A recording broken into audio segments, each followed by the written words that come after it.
Stock market पिछले 3 साल में वो काफ़ी बढ़त पे आया हुआ है, काफ़ी स्ट्रॉन्ग रहा है। और इसमें निवेश इन्वेस्टमेंट कितने लोग करते हैं? जिसकी 10,000 रुपये की मंथली आमदनी है, उसका तो घर का खर्चा नहीं चल रहा, वो कहाँ से स्टॉक मार्केट में इन्वेस्ट करेगा? अच्छा, गोल्ड के दाम क्यों बढ़ रहे हैं? क्योंकि ग्लोबल है, तो हमारे सेंट्रल बैंक गोल्ड खरीद रहे हैं, तो आरबीआई भी गोल्ड खरीद रहा है, बाकी भी डॉलर कम करने के लिए वो गोल्ड खरीद रहे हैं। गोल्ड की डिमांड बहुत बढ़ गई है, और फिर क्योंकि अनिश्चितता है, डॉलर गिरावट पे आ गया था। पहले जैसे लोग बाग डॉलर्स को अपने पास रखते थे कि भैया पता नहीं कल को इस करेंसी का क्या हाल हो जाए, तो इसलिए अब बेस्ट इन्वेस्टमेंट क्या है? सोना चांदी। अब सोना चांदी इस ऊपर आसमान पे पहुंच गया है। अब आदमी ये भी सोचने के लिए मजबूर हो गया कि यहाँ रुकेगा या नहीं, या इससे आगे जाएगा या नहीं। तो भैया इसके मामले में तो मैं आपसे कहूंगा कि एक्सपर्ट्स भी सोच रहे हैं कि क्या करना चाहिए, तो अनसर्टेनिटी तो बनी हुई है। इस साल सोना चांदी की कई खबरें आई, कभी सोना आसमान में, कभी चांदी फलक में, और दोनों को पाने के लिए आम आदमी, आम निवेशक क्या करे। आज हम यही समझाएंगे कि सोना चांदी क्यों बढ़ा और क्यों आम आदमी की पहुंच से दूर हो गया। क्या भारतीय अर्थव्यवस्था गरीबों की दुश्मन बनती जा रही है? आज की ये रिपोर्ट इसी पर। क्यों भारत में सोना चांदी की कीमतें उछल रही हैं और क्यों एक आम आदमी अपना सोना बचेगा और ना ही उसके लिए चांदी। नमस्कार, मेरा नाम हैदर अब्बास नकवी है और आप लोग मुझको इस वक्त द स्वतंत्र पर देख रहे हैं। आज हम वही सुनहरे धातु गोल्ड और सिल्वर की चीखती चुपती कहानी बताएंगे, जहां सिर्फ बाजार कारक नहीं बल्कि सरकारी नीतियों और आर्थिक हालात भी अहम भूमिका निभा रहे हैं। हमारे एक्सपर्ट अर्थशास्त्री प्रोफेसर अरुण कुमार और मार्केट एक्सपर्ट भाई जी ने बताया कि इस रैली के पीछे सिर्फ रुपया कमजोरी या वैश्विक भाव नहीं है, गलत आर्थिक नीतियां और विदेशी निवेश में गिरावट ने आम आदमी की जेब को और भी कमजोर कर दिया है। सोना चांदी महंगा होना मजबूरी बन गई। सरकार ने हाल ही में आयात कस्टम ड्यूटी और संबंधित नियमों में बदलाव किए, लेकिन उन बदलावों से आम ग्राहकों को राहत नहीं मिली। कस्टम ड्यूटी कम होने से भले ही चोरी बारी थोड़ी थमी रुकी हो, लेकिन अंततः रिटेल रेटों में गिरावट नहीं दिखी। इसके विपरीत जीएसटी व अन्य टैक्स तथा मेकिंग चार्ज शेष, जिससे सोना चांदी अब भी आम आदमी की पहुंच से बाहर है। ज्वेलरी व्यापारियों ने कई बार जीएसटी कटौती की मांग की, लेकिन वहां कोई सुधार नहीं हुआ। मतलब सरकार की नीति उलझन ने सोना चांदी को निवेश, ब्याजिता, इन्वेस्टमेंट एसेट बनाकर रख दिया, बचत के साधन नहीं। देश की मुद्रा व चालू खाता घाटा आम आदमी को सोशल कॉस्ट देनी पड़ रही है। भारत को सोने के आयात में भारी निर्भरता है। इसी वजह से जब सोना महंगा होता है, चालू खाता घाटा यानी कि करंट अकाउंट डिफिसिट बढ़ता जाता है, जिससे मुद्रा विनिमय दर और बैठती अर्थव्यवस्था प्रभावित होती है। इस आयात आधारित अर्थव्यवस्था के चलते आम आदमी पर महंगाई का बोझ और बढ़ता जाता है, चाहे उसने सोना चांदी ना लिया हो। विदेशी निवेश एफडीआई में गिरावट, आर्थिक अस्थिरता और भरोसे की कमी।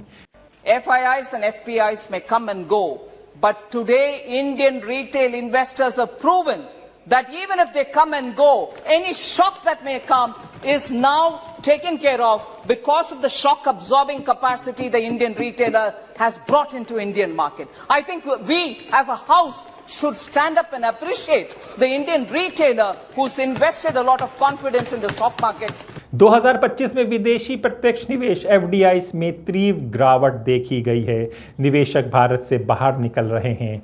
जब भारत में निवेशकों का भरोसा कम होता है, आर्थिक अनिश्चितता बढ़ती है, तब लोग असुरक्षित ठहराव वाले एसेट, सेफ हेवन एसेट जैसे सोना चांदी की ओर भागते हैं, जिससे उनकी मांग और कीमतें दोनों ऊंची हो जाती हैं। पॉलिसी फोकस में कमी ये सबसे बड़ा कारण है। आम आदमी की बचत लायक धातु नहीं रह गई। सरकार ने आयात शुल्कों पर छूट दी, लेकिन टैक्स, जीएसटी, मैन्युफैक्चरिंग चेंजेस आदि की पूरी योजना नहीं बनाई, जिससे सोना चांदी, ज्वेलरी या निवेश दोनों ही मामलों में आम आदमी के लिए महंगे लग्जरी बन गए। मतलब ना नीति निर्माता ने सोने चांदी को लोकतांत्रिक एफोर्डेबल बनाने की दिशा में काम किया, ना ही आर्थिक अस्थिरता को नियंत्रित करने का नतीजा क्या हुआ, आम आदमी ना तो सुरक्षित बचे ना निवेश कर पाए। जी हाँ, द स्वतंत्र ने एक्सपर्टों की जो बात की है वो बता दें।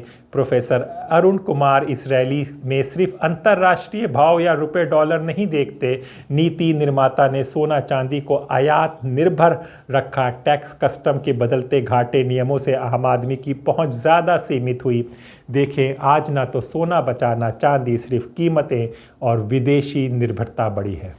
तो लोग, आम जनता को ये लगता है कि शेयर मार्केट ऊपर उठ रही तो अर्थव्यवस्था सही है, एक इसकी सच्चाई। दूसरा, पिछले कुछ टाइम सिल्वर और गोल्ड की बहुत बातें हुई हैं, अभी भी कह रहे हैं कि चांदी बहुत ऊपर जा रहा है। इसकी क्या हकीकत है और ये क्या इकोनॉमिक पे असर डालता है? तो देखिए, जो स्टॉक मार्केट है उसमें एक्टिवली जो ट्रेडेड स्क्रिप्ट्स होती हैं वो तो 1,500 के करीब होती हैं, है ना।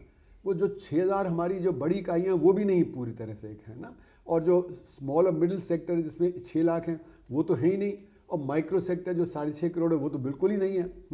तो मतलब 7 करोड़ जो हमारी इकाइयाँ प्रोडक्शन में हैं उसमें से 1,500 का ये रिप्रेजेंटेट करता है ना। और क्योंकि संघर्षित बढ़त पे है, और संघर्षित तो इसलिए वहाँ पे स्टॉक मार्केट में बढ़त है। फिर दूसरा, लोगों को कहाँ पे इन्वेस्ट करें, क्योंकि बैंक में जो इंटरेस्ट रेट है वो कम हो गया है, तो इसलिए वो भी पैसा वहाँ चला जाता है। तो इस वजह से स्टॉक मार्केट पिछले 3 साल में वो काफ़ी बढ़त पे आया हुआ है, काफ़ी स्ट्रॉन्ग रहा है, क्योंकि लोगों के पास ऑल्टरनेट इन्वेस्टमेंट के सोर्सेज नहीं है वगैरह। तो ये सिर्फ ये 1,500 इकाइयों को रिप्रेजेंट करता है, ये गिरते हुए असंगठित क्षेत्र को रिप्रेजेंट नहीं करता, जो स्मॉल स्केल सेक्टर की परेशानियाँ उसको नहीं रिप्रेजेंट करता है ना। और इसमें निवेश इन्वेस्टमेंट कितने लोग करते हैं, ज़्यादा से 8-9 करोड़ के डीमैट अकाउंट हैं, है ना। तो 8-9 करोड़ तो 150 करोड़ में से आप देख लीजिए वो तो 2.5-3% हैं। ये 2.5-3% कौन है? जो रिच हैं, जो मिडिल क्लास के हैं, जो असंगठित क्षेत्र का है, जिसकी 10,000 रुपये की मंथली आमदनी है, उसका तो घर का खर्चा नहीं चल रहा, वो कहाँ से स्टॉक मार्केट में इन्वेस्ट करेगा।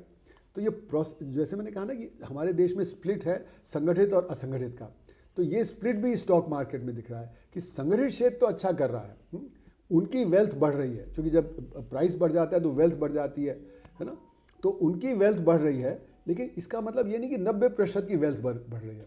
हमारे देश में जो सेविंग करने वाले, बचत करने वाले, वो भी कुछ 9-10 करोड़ लोग ही हैं, जो मतलब कुछ तो अमीर हैं, अपर मिडिल क्लास में तो काफ़ी करते हैं, लेकिन लोअर मिडिल क्लास भी थोड़ी बहुत बचत करता है। अब उसको भी लुभा लिया है कि भाई यहाँ तो पैसा दुगना हो जाएगा, तिगना हो जाएगा, वो भी आज उसमें आ गया है। तो इस तरह से लोअर मिडिल क्लास तक तो वहाँ पे स्टॉक मार्केट में कुछ है, पर लेकिन असली कंट्रोल तो हमारे टॉप 1% के पास है, उन्हीं को सब ज़्यादा उसमें हो रहा है, इसीलिए बिलियनर्स की संख्या बढ़ती जा रही है। तो टॉप 1% भी अगर आप देखें तो टॉप 1% भी अगर हम मानते हैं कि 150 करोड़ है तो 1.5 करोड़ लोग हो गए। अगर हम 3% भी मानते हैं कि जो मतलब अपर मिडिल क्लास और जो रिच क्लास है जो कर रहा है, तो 3% भारत का मतलब हो गया कि 4.5 करोड़। तो 4.5 करोड़ तो एक अमीर देश यूरोप का हो गया ना। मतलब यूरोप के ज़्यादातर देश है ना कितने 2 करोड़, 3 करोड़, 4-5 है ना। तो एक तरह से कहा जाए तो एक फ्रांस जैसी कंट्री हमारे देश में है, तो 150 करोड़ के बीच में एक यूरोप का देश है, उसकी चमक दमक दिखती है, वही स्टॉक मार्केट में है ना। आम आदमी नहीं है स्टॉक मार्केट में। तो ये कहना कि स्टॉक मार्केट बहुत अच्छा कर रहा है तो अर्थव्यवस्था बहुत अच्छा, नहीं, वो सिर्फ संघर्षित क्षेत्र और अमीर लोगों के लिए है।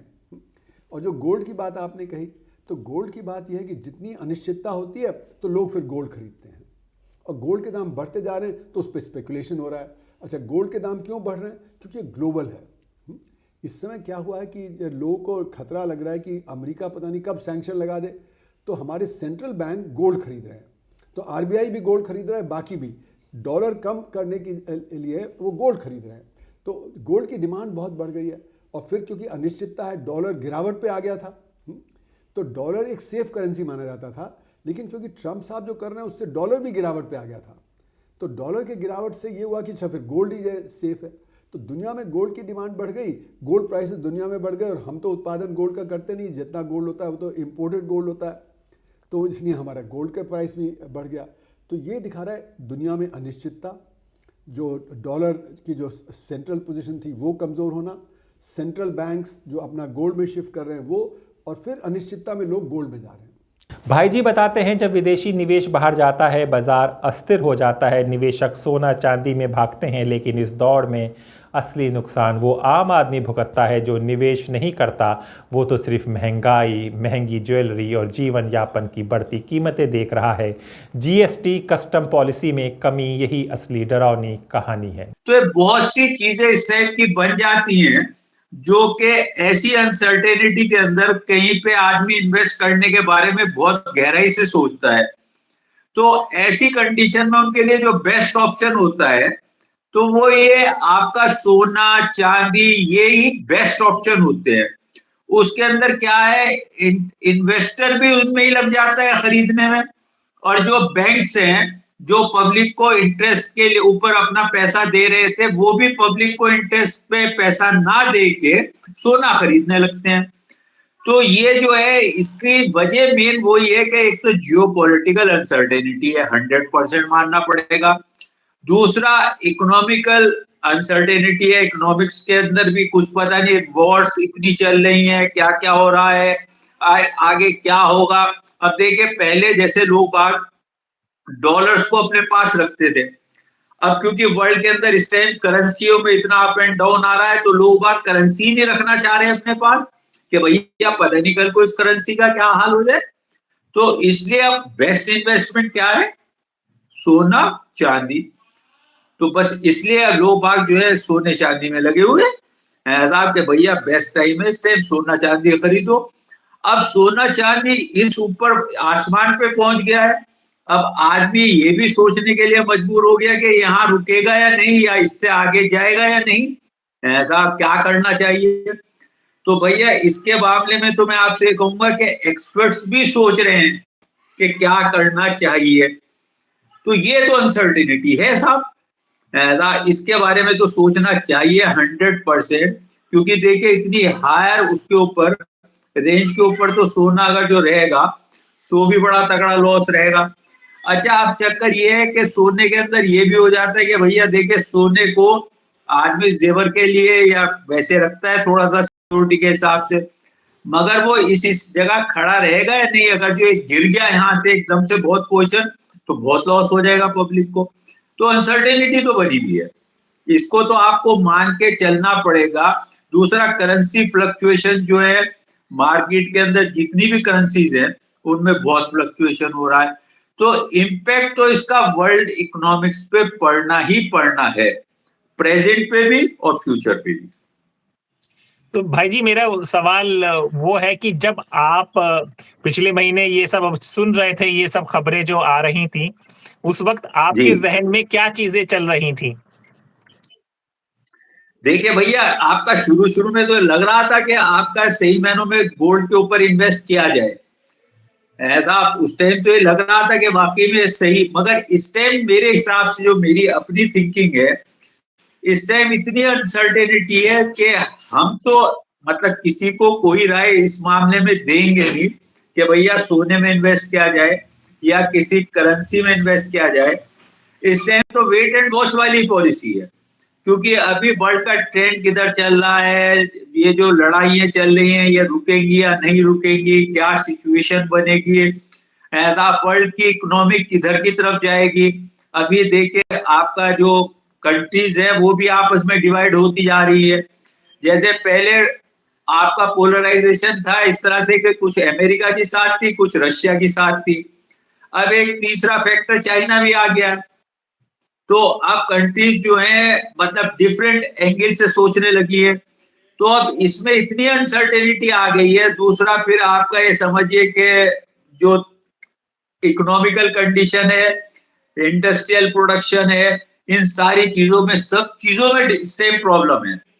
तो इस एंगल से अगर जो देखा जाए तो सोचने वाली बात है। और मैं तो यही कहूंगा कि भैया अपने इन्वेस्टमेंट को, अपने पैसे को, जिस चीज को भी आप बचा के रखना चाहें बचा के रखिए। इस टाइम कोई भी जल्दी में काम मत कीजिए, क्योंकि जल्दी में जो आप लोगों ने काम करा तो बहुत नुकसानदेह होगा मेरे हिसाब से। जी हाँ, अगर आप आम परिवार से हैं, चाहे त्यौहार हो या बचत की सोच रहे हों, आज सोना चांदी बचत का विकल्प नहीं रह गया है। ये कड़वी सच्चाई है। पॉलिसी की गलतियां और आर्थिक निर्भरता ने इन धातुओं को लग्जरी व इन्वेस्टमेंट एसेट बना दिया है। एफडीआई की गिरावट, डॉलर व रुपए की अस्थिरता, आयात निर्भरता, तीनों ने मिलकर आम आदमी को महंगाई की खाई में धकेल रखा है। सरकार की ओर से उचित नीति निर्माण व उद्योग सहायता न होने से सोना चांदी साधारण निवेशक की पहुंच से दूर है। इसलिए अगर आप अपनी बचत सुरक्षित रखना चाहते हैं तो सोना चांदी में बिना सोचे ना कूदें। हो सकता है उसका रिटर्न कम हो, लेकिन स्थिरता और पहुंच के लिहाज से वो बेहतर हो। स्वतंत्र की इस रिपोर्ट में एक्सपर्ट की राय के साथ ये साफ हुआ है कि सोना चांदी की रैली सिर्फ चमक नहीं, आर्थिक कमज़ोरी और पॉलिसी विफलताओं का दर्पण है। आप क्या सोचते हैं? आपने क्या सोना चांदी में इन्वेस्ट किया है, या आप अभी भी इक्विटी, शेयर बाज़ार, म्यूचुअल फंड और दूसरे निवेश के जो साधन हैं, बचत के जो साधन हैं, उन पर अपनी किस्मत आजमा रहे हैं, उन पर आप भरोसा जता रहे हैं? जो भी कर रहे हैं हमें कमेंट बॉक्स पर ज़रूर बताएं। और आप किस एक्सपर्ट से बात करना चाहते हैं, किस एक्सपर्ट की बात सुनना चाहते हैं, हमें वो भी बताएं। तो अपने दोस्त हैदर अब्बास नकवी को इजाज़त दीजिए। फिर आएंगे एक ऐसी खबर के लेकर जिसका ताल्लुक़ सीधे आपसे हो। नमस्कार।